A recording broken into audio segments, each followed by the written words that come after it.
Okey, bismillahirrahmanirrahim. Assalamualaikum warahmatullahi wabarakatuh. Alhamdulillah wassalatu wassalamu ala Rasulillah sallallahu alaihi wasallam. Rabbi shrah li sadri wa yassir li amri wahlul 'uqdatam min lisani yafqahu qawli thumma amma ba'd. Pelajar-pelajar, adik-adik yang Ustaz kasih sekalian, bertemu lagi pada hari ini dalam siri pengajian Iqra Genius, sesi pengajian Al-Quran dengan menggunakan buku Iqra Genius. Okey, apa khabar semua adik-adik hari ini? Sihat? Sihat ya? Okey, baik. Jadi sekarang ni kita terus ke buku Iqra Genius. Kita masuk ke siri 3. Okey, siri 3 di muka surat 64. Okey, pelajar-pelajar sekalian, adik-adik sekalian, untuk pengenalan buku Iqra Genius siri 3, di peringkat siri 3 ini, adik-adik diperkenalkan dengan kalimah-kalimah yang berbaris di bawah, di hadapan dan juga baris sukun. Apa itu baris sukun? Baris mati. Sebab tu kalau kita tengok dalam pengajian kita sebelum ini, dalam siri 1, kita tekankan berkaitan dengan makhraj huruf. Seterusnya, penekanan lafaz sebutan huruf. Kebanyakannya kita jumpa dalam siri 1 dan juga siri 2, kita fokuskan pada baris fathah, iaitu baris atas. Okey.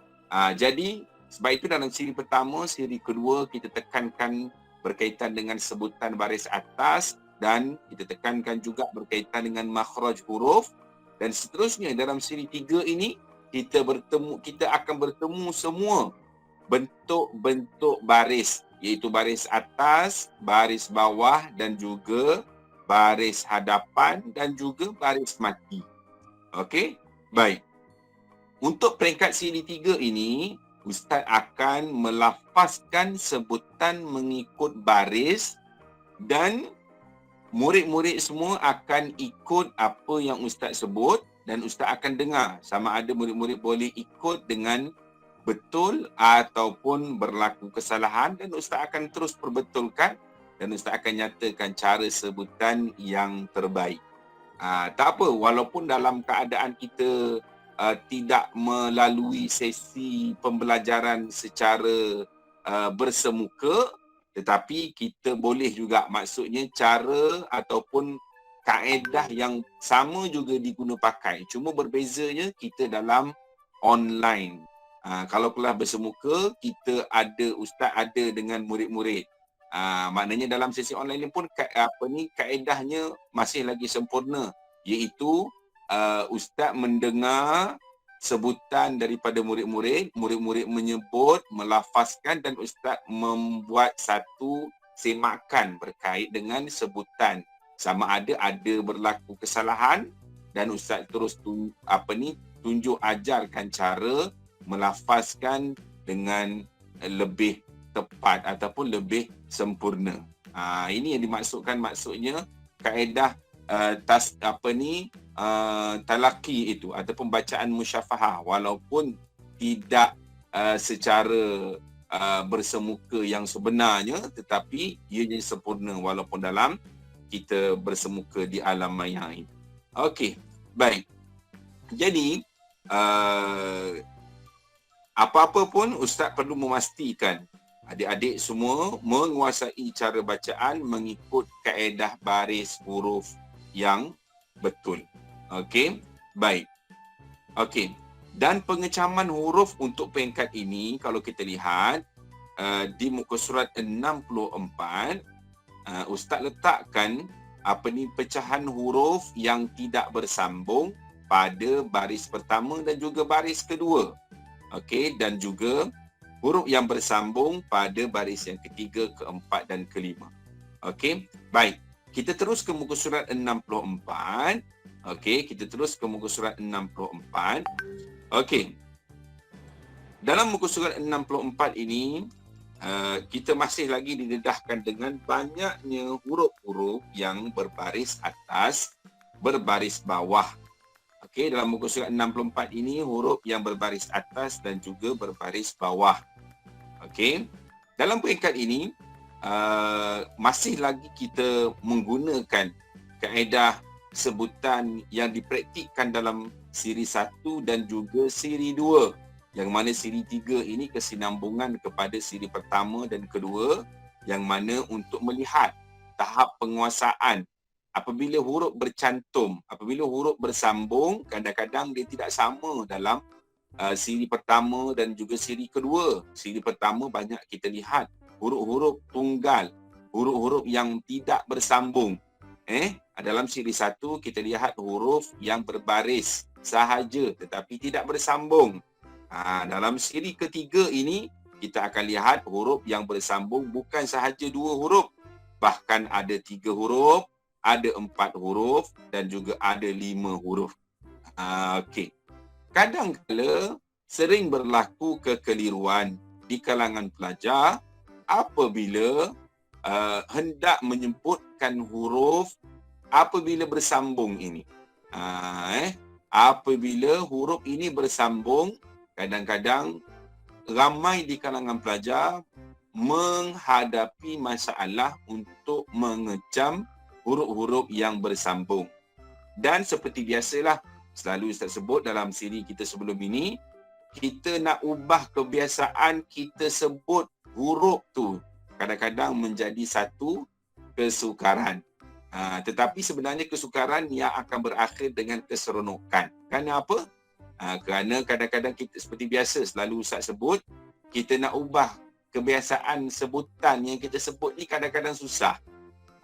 Sebab kita dah terbiasa sebut sebutan yang sebelum ini.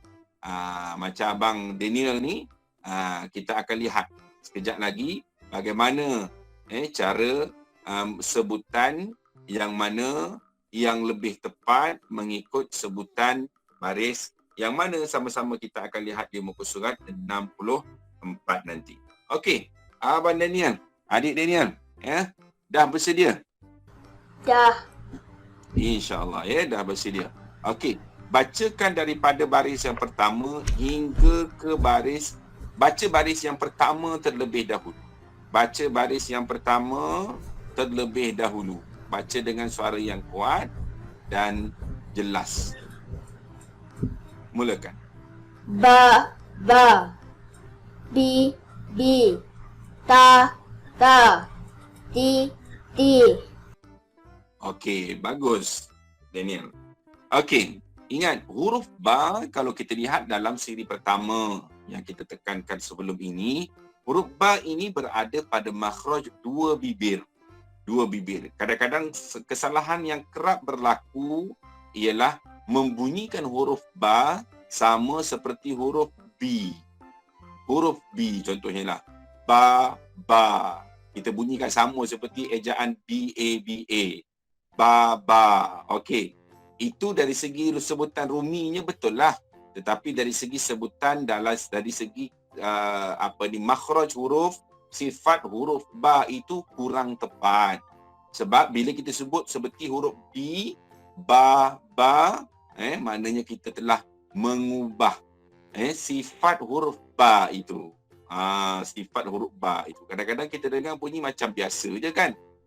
Tapi sebenarnya sifat huruf tersebut yang mana kalau kita bunyikan sama seperti huruf B, dia akan menyebabkan sifat huruf ba itu jadi tebal. Sebab itulah sama macam kita membaca bismillah contohnya lah. Tabarakalladzi. Okey? Kalau kita baca seperti huruf B, kita akan baca ba. Okey? Sebenarnya itu kurang tepat. Sebab ia telah mengubah sifat huruf ba itu menjadi tebal. Sebenarnya kita perlu sebut huruf ba ketika mana berbaris atas, kita sebut ba. Abang adik Daniel ikut. Ba. Kalau tadi ba kan. Okey, ni repair sikit. Ba. Okey, bagus. Maknanya kalau nak baca surah Muluk contohnya lah. Taba. Okey, cuba ikut. Taba. Taba. Okey, baik. Kan bunyi nipis sikit. Dia berbeza. Okey, sebagai contoh, kalau mula-mula tadi, taba, ba. Okey, sekarang ba. Okey. Okey. Seterusnya, begitu juga dengan huruf berbaris bawah. B. Okey, huruf baris bawah ni kadang-kadang kita tak nampak sangat perbezaannya. Okey. Okey. Baik. Seterusnya sama juga seperti huruf ta. Okey, jangan sebut huruf ta ini. Huruf ta ini berada pada hujung lidah. Okey, dan sedikit menyentuh bahagian gusi gigi atas. Okey, gigi depan. Atas, bahagian atas. Ini kita sebut ta. Okey, ta. Okey, jangan sebut sama seperti kita sebut huruf T. Kalau kita sebut huruf T, T-A jadi ta, takut, ta, contohnya lah. Kita baca ta, alam ta. Itu kurang tepat. Dia kena macam mana? Ta. Dia ni cuba sebut ta. Ta. Okey, baik. Seterusnya, sebut di bahagian baris yang kedua. Ba. Ti. Ba. Ta. Ti. Si. Ba. Sa. Okey, baik. Untuk peringkat ini, okey. Kita melafazkan huruf yang mana dalam keadaan berbaris, yang mana sebutannya kita perlu berhati-hati. Okey. Untuk peringkat ini kita perlu jelas bahawasanya huruf-huruf ini hanya perlu dibaca dengan satu harakat. Apa satu harakat? Maknanya dengan kadar satu harakat. Contoh kita sebut tadi, Daniel sebut tadi, ba, ti, ta. Dia tak boleh. Kalau macam tadi, dalam kalimah yang kedua tadi tu, ba, ti, ta. Tiba-tiba dia sebut ta, panjang. Itu dah berbeza dah. Kadar panjang dia. Okey, maknanya semua huruf dalam ni, kalau kita tengok dalam muka surat 64 ini, maknanya semua huruf dibaca dengan kadar satu harakat. Kalau Daniel baca tadi, ba, ti, ta. Mengapa ta tiba-tiba panjang? Sedangkan dia situasi dia sama. Dia perlu dibaca dengan sebutan dengan kadar satu harakat. Kadar yang pendek. Kadar satu harakat sahaja. Bagaimana contoh bacaan satu harakat? Macamnya Daniel baca sebut-sebut tadi. Yang sebut awal-awal tadi. Ba, ti, ta. Ikut Ustaz. Ba, ti, ta. Itu kadar satu harakat. Kalau tadi ba, ti, ta. Yang lebihnya huruf mana? Ta tu panjang kan? Salah. Jadi untuk peringkat ni sebut dengan kadar satu harakat sahaja. Okey, seterusnya ta, ti. Okey, sama juga semua kadar satu harakat. Okey, jelas Daniel ya? Okey. Baik, seterusnya baca baris yang ketiga dan kekalkan sebutan yang tidak panjang sebagaimana berlaku dalam sebutan baris yang kedua tadi. Okey, sebut satu harakat je semua. Okey, mulakan. Basata. Basati.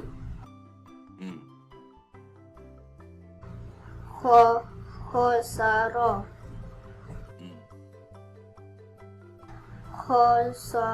Khosari. Okey, bagus. Nampaknya adik Daniel dah teruskan dah praktikkan sebutan, maknanya tidak berlaku sebutan panjang dalam baris yang ketiga tu sebab semua sebutan disebut dengan satu harakat, semua huruf disebut dengan satu harakat. Cuma satu je Daniel. Ustaz nak repair sikit saja. Ini biasalah, ini kesalahan yang popular yang sering berlaku dalam pelajar-pelajar setiap kali Ustaz ajar. Huruf yang kedua dalam baris yang ketiga tu, huruf apa Daniel? Huruf Ba. huruf sa. Huruf apa? Huruf sa. Huruf sa, ramai yang melakukan kesalahan apabila membacanya sama seperti huruf S. Huruf S, Rumi kan?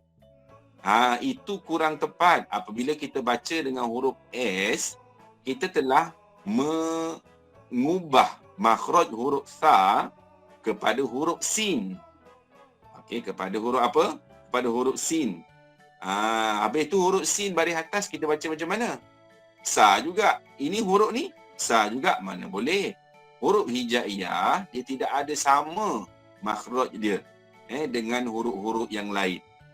Okey, baik. Jadi huruf sa, macam mana nak sempurnakan sebutan huruf sa? Okey. Hujung lidah, okey Daniel, hujung lidah diletakkan di antara tengah-tengah antara gigi atas dan gigi bawah. Keluarkan sedikit. Okey. Cuba sebut. Sa. Sa. Bagus. Bagus Daniel. Okey. Kena buat macam tu. Sebab itulah mana-mana pun selalu Ustaz sebut. Ustaz tak pernah jumpa lagi pelajar-pelajar yang mana kalau dia tak letakkan lidah dia dekat tengah-tengah antara gigi atas dan gigi bawah, gigi depan tu, hujung je, dia keluarkan sedikit saja hujung lidah dia tu, dia akan melakukan kesalahan. Tengok. Kita rasa macam mudah lah kan, kita sebut huruf sa tu kan, sebut sa sebab selalu kita sebut sa. Saya, apa lagi? Saya, saku, sapi. Kita biasa sebut macam tu. Tiba-tiba sampai ke huruf sa ni pun kita baca sa. Salah. Jadi macam mana sebutan sa yang betul? Iaitu kita keluarkan hujung lidah sedikit, letakkan di antara gigi atas dan gigi bawah, kita sebut sa. Sebut Daniel. Sa. Bagus. Okey. Jadi Ustaz minta Daniel ulang sekali lagi untuk baris yang ketiga itu. Sambil-sambil tu praktikkan terus huruf sa yang Ustaz nyata Ustaz dah cuba betulkan tadi tu. Okey, mulakan Daniel. Ba. Sa. Ta. Ba. Sa. Ti. Ho. Sa. Ri. Ro. Ulang sekali lagi. Ho. Sa. Ro. Ho. Sa. Ri. Bagus. Okey. Baik. Bagus. Tenang kan? Okey. Baik. Alhamdulillah. Okey. Okey. Seterusnya, baca baris yang keempat dan juga yang kelima. Baca habiskan terus. Okey. Mulakan Daniel. Hobisa. Hasabi. Sahabi.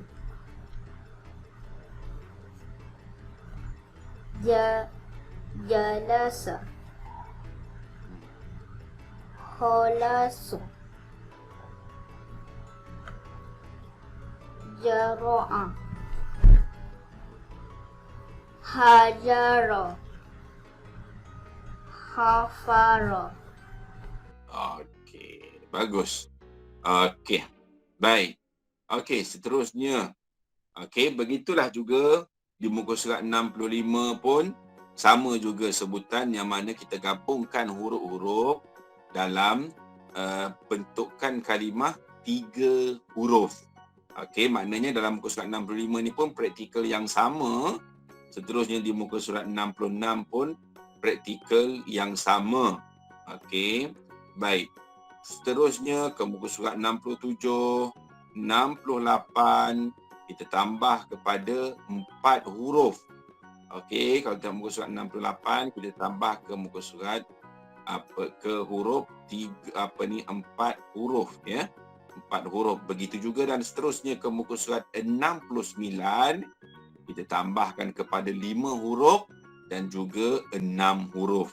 Okey, kita terus ke muka surat 69. Ini buka muka surat 69. Dah. Okey.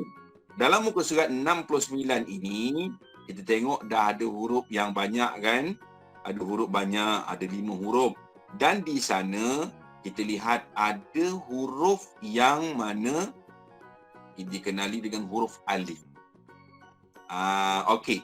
Kalau tadi Daniel baca di muka surat 64, 65, 66 tadi, ada jumpa tak huruf alif, Daniel?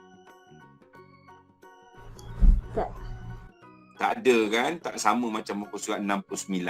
Jadi secara ringkasnya kat sini, Daniel kena ingat yang mana huruf yang bersambung dengan huruf alif, huruf yang bersambung dengan huruf alif perlu dibaca panjang dengan kadar 2 harakat.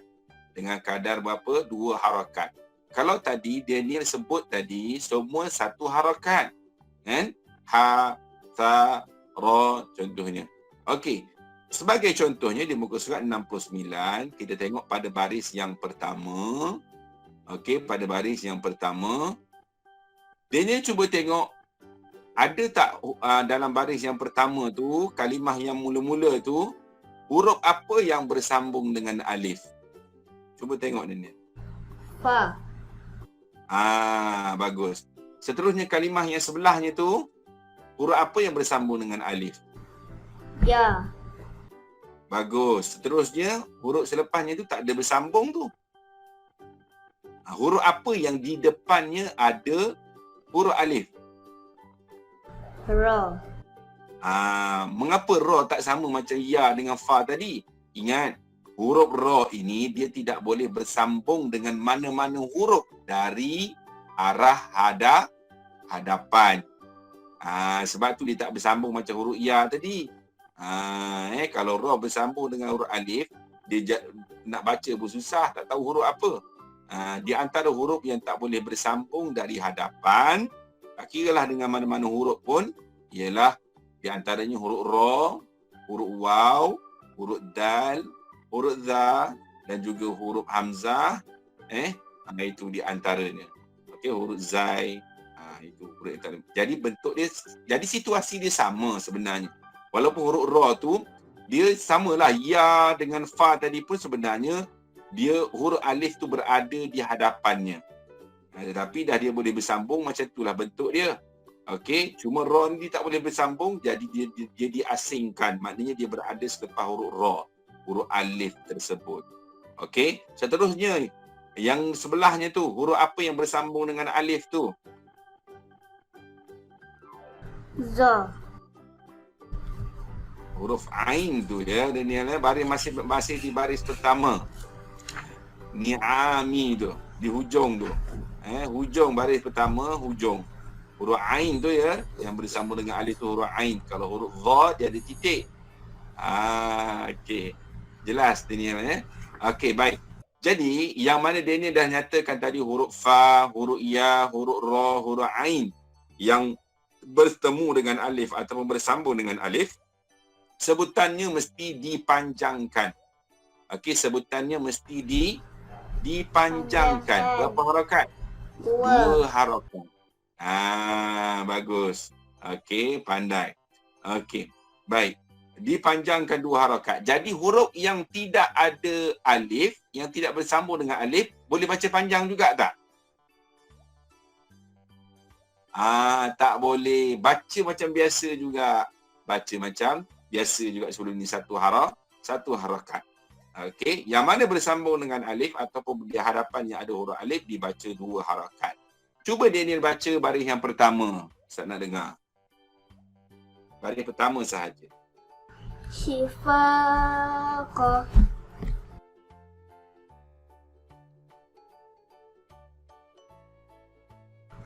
Hiyami. Okey. Firashi. Okey, bagus. Ni'ami. Okey, bagus. Okey, baik, bagus Daniel Okey, jadi jelas. Mudah Daniel faham. Okey, maknanya yang bertemu dengan alif ataupun selepasnya ada huruf alif perlu dibaca panjang. Berapa harakat Daniel? 2 harakat. Bagus. Okey, pandai. Okey, begitulah juga sebutan baris kedua, ketiga, keempat, kelima dan keenam. Okey, kalau Ustaz suruh terus Daniel baca baris yang kedua, baris yang ketiga, boleh? Baca 2 baris sahaja. Okey? Baik, terus baca baris yang kedua dan juga baris yang ketiga. Okey, sebelum tu Daniel, baris yang kedua tu, cuba tengok kat situ, ada berapa huruf yang ada alif selepasnya ataupun yang bersambung? 2. Pandai. Jadi Ustaz tak payah terangkan dah. Daniel dah nampak dah maknanya ada 2 huruf kat situ yang bersambung dengan alif ataupun yang di hadapannya ada alif. Maksudnya ada berapa tempat yang kena baca panjang tu? Ada 2 tempat, ada 2 huruf. Okey, bagus Daniel. Okey, baik. Mulakan Daniel baris yang kedua dengan juga baris yang ketiga. Pelan-pelan baca dengan jelas. Nadiro. bagus. Sakito. Okey, hati-hati jangan terlebih panjang sangat Daniel. Tadi dah terlebih tu, nak hampir dah jadi 3 harakat dah tu. Tak boleh. Sakhitat tak boleh. Itu terlebih dah tu, bukan 2 harakat, lebih dah tu. Okey, jadi sakhito. Sakito. Bagus. Safisa. Okey.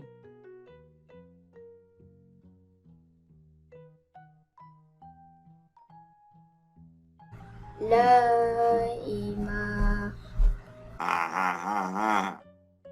Jangan. Tengok. Bukan semua tu. Sebab tu Ustaz saja je letak kalimah tu kat depan tu. Kadang-kadang nak tengok peka ke tak. Tengok tu, huruf tu ada alif ke kat situ tu? Laima. La'ima. La'ima. La'ima. Okey, satu harakat je semua. Okey, hati-hati. Okey, hati-hati. Okey, terus baris yang ketiga.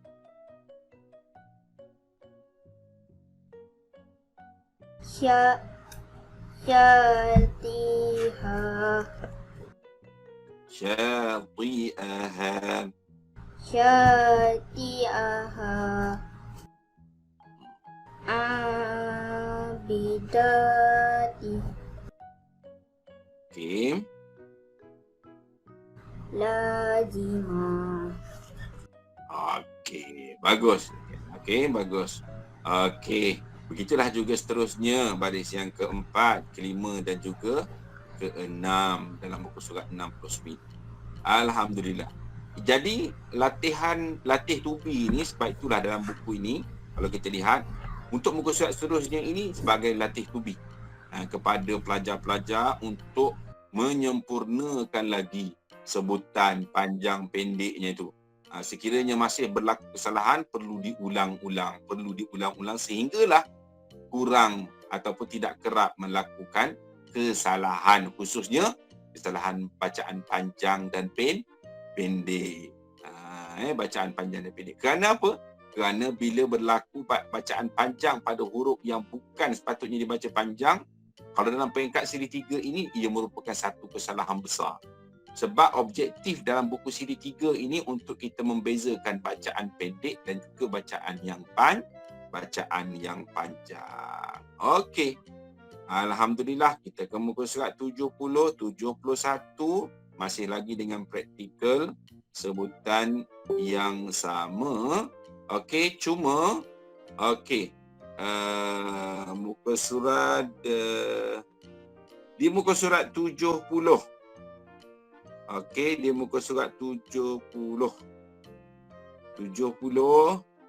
Okey, kita lihat. Okey, tak apa, muka surat 70 tu. Okey, kita ke muka surat 71. Okey, kita ke muka surat 71. Okey, Daniel, kita ke muka surat 71. Kita nak lihat rupa-rupanya kalau sebelum ni kita tengok huruf yang bersambung dengan huruf alif dibaca panjang. Okey, kalau tengok dalam muka surat 71 itu rupanya ada satu lagi keadaan yang mana huruf ini akan dibaca panjang apabila di hadapannya ada satu tanda kecil yang mana fungsi dia sama seperti huruf alif. Okey, cuba Daniel tengok dekat baris yang pertama. Perasan tak selepas huruf za tu ada tanda kecil tu? Perasan tak? Okey, jadi huruf zal di situ perlu dibaca panjang. Walaupun Daniel tengok tak ada alif pun kat situ, tapi ingat bila ada tanda tu, tanda ni dia berfungsi seperti huruf alif. Jadi kena baca macam mana? Kadzalika, kadzalika. Okey, baik. Seterusnya, di baris yang keempat di muka surat 71. Okey, kesemua kalimah itu ada tanda tersebut. Jadi, cara bacaannya macam mana? Zalika masajidan wasa'a ila. Nampak? Walaupun dalam kalimah tu kita tengok tak ada huruf alif macam biasa. Tetapi ada tanda yang mana tanda tersebut fungsi dia sama seperti huruf alif. Okey. Baik. Cuba dia sebut baris yang keempat. Baris yang keempat dalam muka surat 71.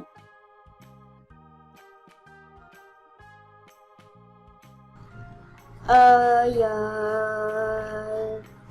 3. Okey. Walakin Okey. ilaha. Okey, bagus. Naroya. Jangan baca naraya, nara. Okey. Naro. Ingat. Itu saja, ra. Ingat, dia tanda ni dia bukan berfungsi seperti baris, ya. Ingat dia biasa ni kesalahan popular juga ni. Ia bukan berfungsi sebagai baris. Ingat, tanda ni dia berfungsi memanjangkan huruf yang berada sebelum tanda ni. Ingat, ini ramai yang buat kesalahan. Ramai yang buat kesalahan. Kenapa? Ingatkan tanda ni dia macam baris fungsi dia. Tidak. Tanda ni ingat, kita baca mana-mana Quran, mana-mana surah, mana-mana ayat. Ingat, tanda ini ia berfungsi untuk memanjangkan bacaan kalimah huruf yang sebelum tanda kecil ni. Okey. Maknanya kalau tadi dia baca huruf za yang mana depan dia ada tanda ni, huruf za itulah kena baca panjang. Kalau tadi baca ayatika, ya tu baca panjang sebab tanda tu ada selepas huruf ya, di tepi huruf ya.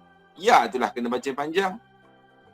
Walakini, ya lam itu kena baca panjang. Ila, lam juga. Yang ini jangan baca naraya. Ini baca nara sebab tanda ini dia bukan berfungsi kepada huruf yang dia ada kat atas. Dia tumpang saja. Dia tumpang duduk situ je. Tetapi fungsinya adalah untuk memanjangkan huruf yang berada sebelumnya. Kalau dalam kalimah nara, maknanya huruf ra itulah yang dibaca huruf ra itulah yang dibaca panjang. Jelas Daniel? Jangan baca naraya lagi ya. Okey, baik. Alhamdulillah.